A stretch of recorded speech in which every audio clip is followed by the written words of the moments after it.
当 I 人尝试记录生活，努力变成自己喜欢的样子。进城了，进城了。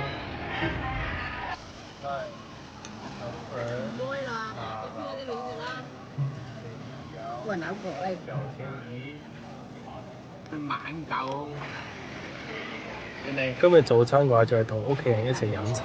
我哋屋企每次飲茶都差唔多嗌同一樣嘅嘢咯，不知道你們是不是也是這樣？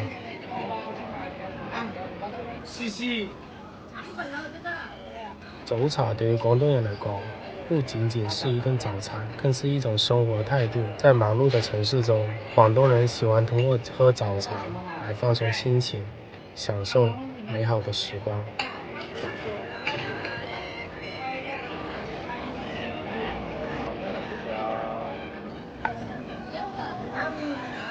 無論是清晨的晨光，還是午後的悠閒，茶樓裏總有三五成群的老人坐在桌前，邊飲茶邊嘮家常，討論時事或許久。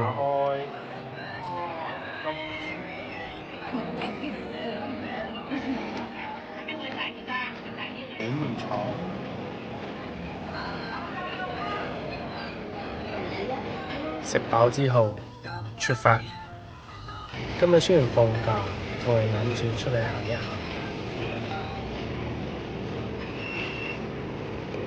今日雖然係放假，但仲係幾多工作要處理，對對方案先。